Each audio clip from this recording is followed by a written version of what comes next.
屋台のおっちゃん。屋台のおっちゃん。断面。感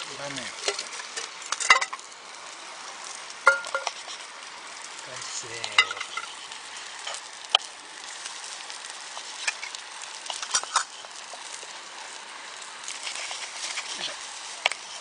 おお。オッケー。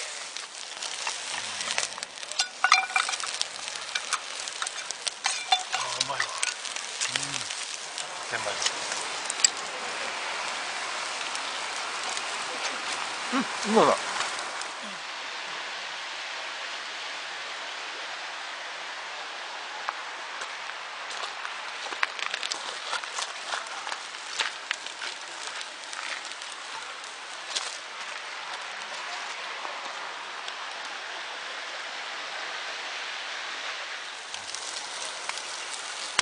一応ちょっと分けようか。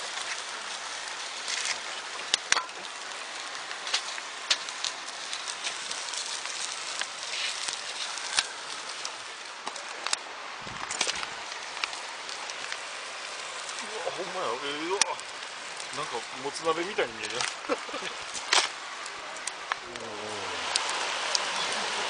んかもうモンベルやんそれ。安いやつでしょ。安いやつ。十何年前に買うた。ヒロシですとかこんなやつ。そうじゃん。こういう感じで。ちっちゃいやつ。焚き火やってる。一人やからな。そうか、一人やったらこれでな。スプーン使うてないから。汁取り用に。入れてください、汁。そんな入れへん。あ、こんなもんで。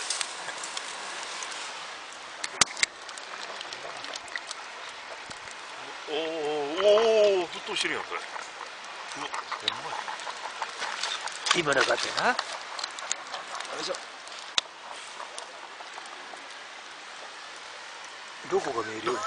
どこ。あれ？色やな。ない。どこ行った？ちょっとゴミ袋一緒に入った。ゴミ袋はい。ここに入ってる。村さん、はい。ありがとう。どんなやつ？半分ぐらいで。はい、オッケー。はい、ありがとう。入ってないやん。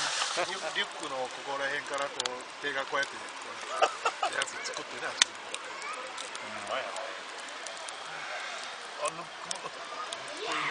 抜くよ、もう。はい。コーンベース。